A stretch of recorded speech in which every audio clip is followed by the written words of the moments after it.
Hey, hey, hey. Time for another out-of-this-world story from rSpace. Forget about happily ever after. This is the tale of justice served with a side of vindication. Today on rSpace, a cautionary manual for aspiring gold diggers. My fiancée told her friends, his money is the best part of him. I humiliated her and made sure she never got a penny. Before I get into my actual narration, I need to provide some background. I am 29 years old now, with an MBA and a very cushy position in my father's company. I know this makes me sound like some kind of snobby rich kid, but hear me out. Growing up, we really weren't doing well. We struggled a lot and the family was in serious debt. I was young at the time, so I don't know every single detail, but my dad made a very risky loan using our house as collateral, the only thing of value that we owned since it was his grandfather's house. That loan was what helped him start up his business, and despite a rocky start, things have gotten so good.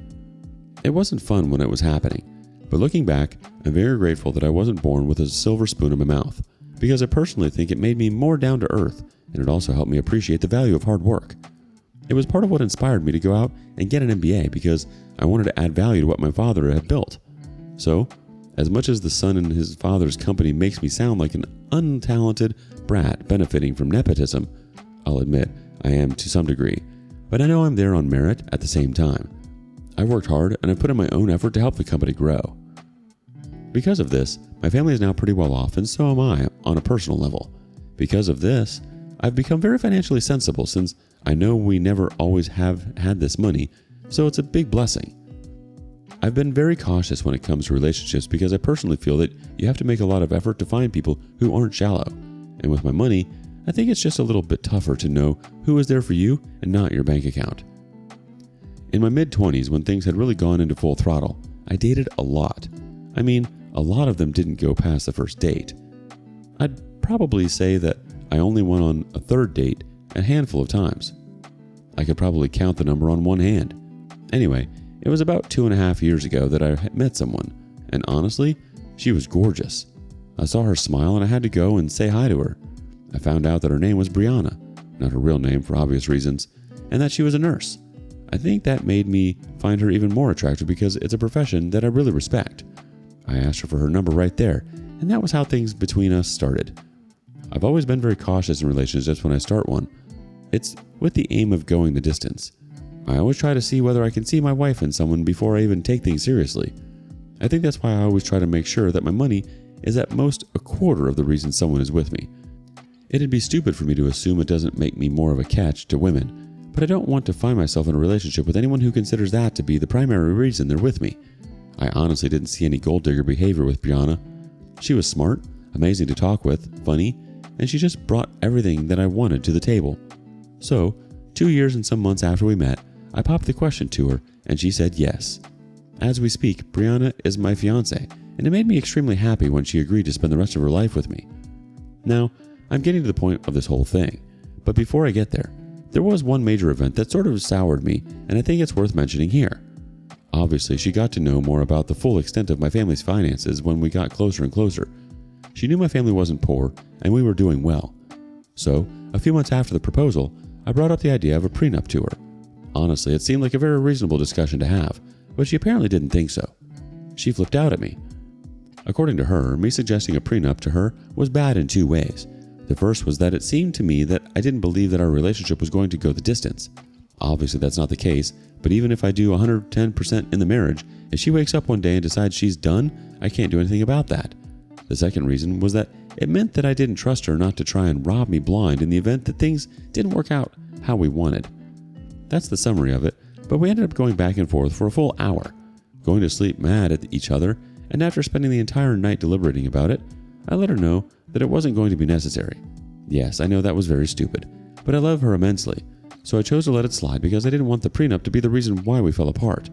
Things got better between us quite soon after that. Now, this is the point where I really need third parties to tell me what to do. One of my fiancée's colleagues was having a barbecue, and she invited me to go along with her. I decided it would be a good chance for me to meet some of the people she worked with, since she mentioned them pretty frequently. When I got there, everyone was nice to me, and it was a good time. Honestly, I met a bunch of the nurses who worked alongside her on most shifts as well. At one point, I was outside chatting about sports and stocks with the men. I knew she was inside gossiping with her girls, which was fine. At a point, I needed to go take a piss, so I headed back into the house through the back door. Now, I don't know how to describe it, but the back door led into a hallway which ended in the living room. Standing at the back door, you wouldn't be able to see anyone sitting in the living room, at least not until you turned the corner. It was as I was heading to the bathroom that I heard my fiance's voice and some others. And from the first sentence, it was so clear that I was the topic of conversation. It started with him talking about how well I dress, but that seemed to naturally transition into how expensive I dress. Then my money came up. The girls were talking about how lucky she was to get someone with money. A lot of chirping and giggling, and then I heard my fiance say something that felt like a punch in the gut. He has a lot of money, and honestly, his money is the best part of him by far. That was followed by a lot of giggling and laughing. She even added, he asked for a prenup. I said no, of course. I have to be able to cash out if things hit the rocks. Then there was a lot more laughing. At that point, I left and went back out of the house. I honestly didn't find myself needing to use the bathroom anymore. We went back home and she noticed something was up with me, but I didn't tell her what it was until she went to bed. This happened a few days ago, and at this point, I don't know what to do. She's a great person and I love her a lot, but I'm fighting a battle with myself trying to figure out whether I should let it pass as stupid female gossip that she was leaning to a bit too far into, or whether this was worth canceling everything that we've planned towards the wedding and kicking her out of the house. Honestly, I don't know what to do. My mind is telling me to end things because this was exactly what I never wanted, somebody who values my money way too much. A few days ago, she was the perfect woman to me, and I hate how quickly that all changed. My heart is telling me to talk to her about it, but honestly, I can't figure it out. I appreciate all and any advice. Edit. I'm seeing a lot of people saying that I should never have compromised on the prenup, and I should have just ended things right there. A lot of you said it in unnecessarily harsh ways, but I've got thick skin. If I had another chance, I might not have done things differently, but I do agree that I would give someone else the same advice a lot of you are giving me here. I should have actually stood my ground on that, because even if I do decide to stay with her, the comment I overheard makes me realize how important a prenup is with her. Edit. I'm inclined to agree with the comment saying that I should simply end things right now instead of taking the risk with somebody who has shown that my money is a primary interest of theirs. The only thing is, I feel like the best case scenario might be for me to talk over the prenup with her again. I know that would safeguard me, but not necessarily make her less interested in my money. But isn't it natural that someone would appreciate someone who has a good amount of money? Edit. Okay, I've had a lot of sense talked into me. I'm still going to have the prenup discussion to see what she's going to say, but I'm ready to pull the trigger on ending things. I love Brianna a lot, so it's a lot easier said than done for me to let her go. I want to know that I gave things a chance. Ah, the joys of romance. Or even the most solid relationship can hit a financial pothole. It's like driving a Ferrari straight into a speed bump, jarring and potentially catastrophic for your wallet. But fear not, OP, for every dark cloud has a silver lining, or in your case, a prenuptial agreement. It's the modern day equivalent of Cupid's arrow, ensuring that even if love flies out the window, your assets stay firmly in your bank account. And let's not forget your fiance's candid commentary on your net worth. It's like a Yelp review for relationships. 5 stars for financial stability, but service could be better. If only love came with a money-back guarantee, right? Update. Here's the update that I know a lot of you are waiting for on the story of my fiance, who I caught telling her friends that money was the best part of me. Things have come to a close, and I am more than happy about the way they've gone. So the first thing that I needed to do was talk to Brianna again regarding the prenup. I think it was about a week after we got back from the barbecue that I told her to sit down so that we could have a discussion. I told her that we needed to discuss the prenup situation again, and just like last time, she flared up. I think it was even worse the second time around. She went on again about how it was just a sign that I didn't trust her and that I wasn't rooting for the relationship to work. I tried to shift things to how it was more protecting my father's hard work. I own a sizable chunk of his company, then myself, but she wasn't having it. She kept raging on, and I really did my best to get her to see my angle, but it wasn't working. I asked her whether she would marry me if I said the prenup was a must. She didn't seem to think about it long before she said that she would strongly reconsider our future together. I think it was at that point that I realized I wasn't going to win her over. I let her know that after the first time, I was going to let the prenup go, so I asked her to guess why I was bringing it back up. Understandably, she was clueless on that front, so I told her that I would help her figure it out. I asked her to look back on a discussion that she had with her nurse colleagues when we were at her friend's barbecue. She only said, "We talked about so many things, I don't know what you're talking about."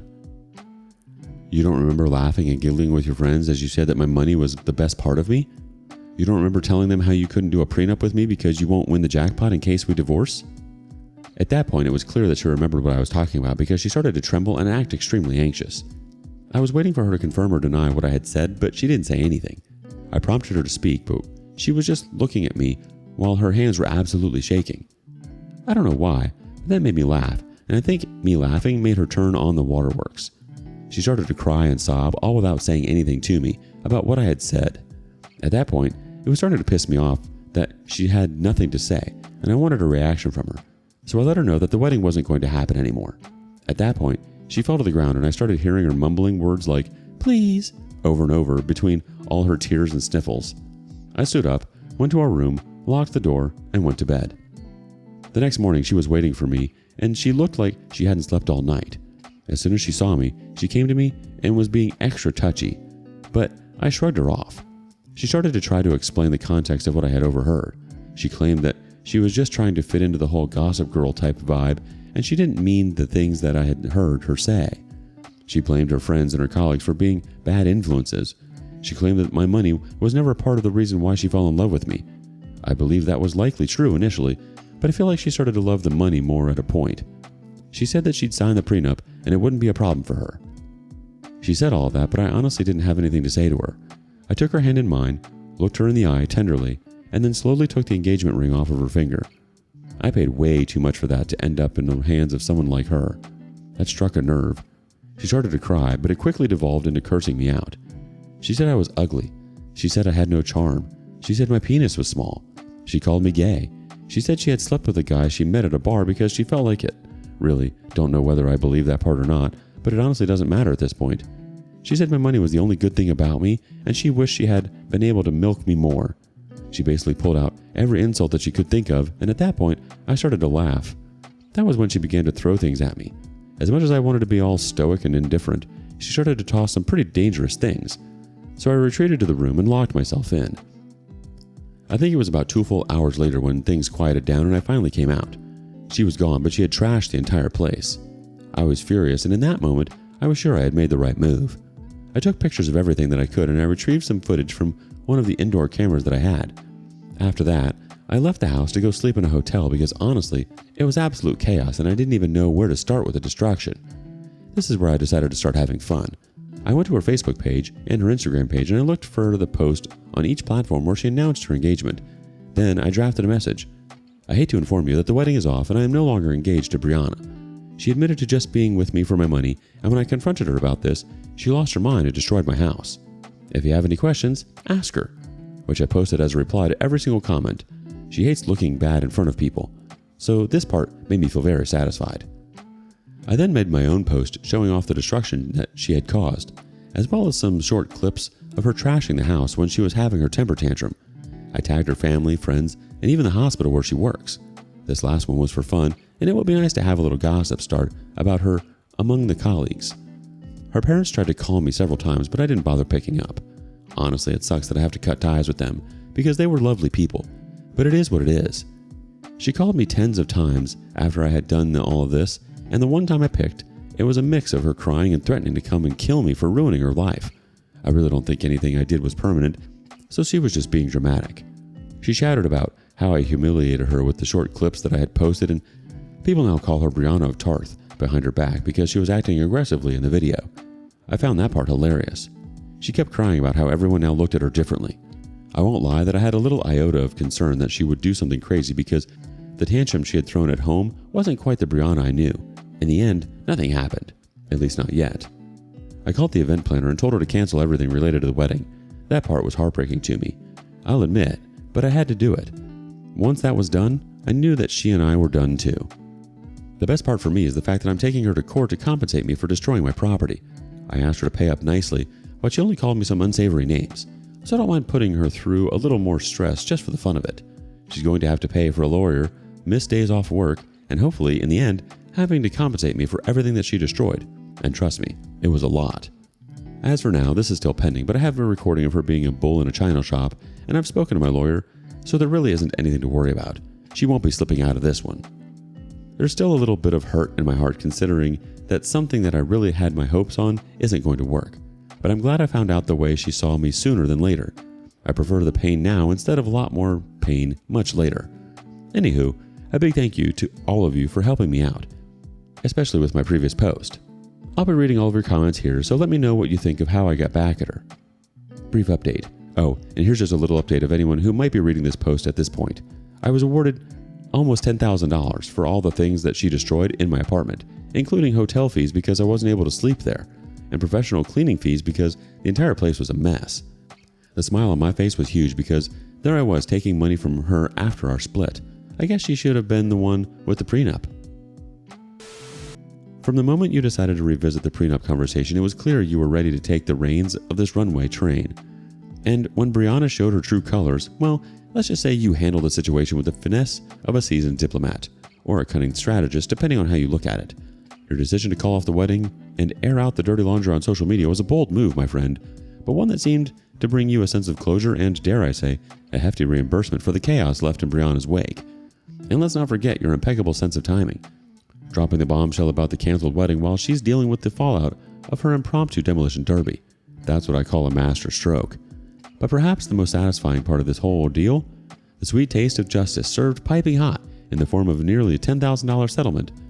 It's like the universe saying, "Hey OP, here's a little something for your troubles. While your heart may still be on the mend, your wallet is looking pretty healthy there, OP. All the best." What do you think of prenups? What would you have done? Thank you for joining us today on rSpace. Be sure to like and subscribe and hit the notification bell so you don't miss out on our next video. See you next time.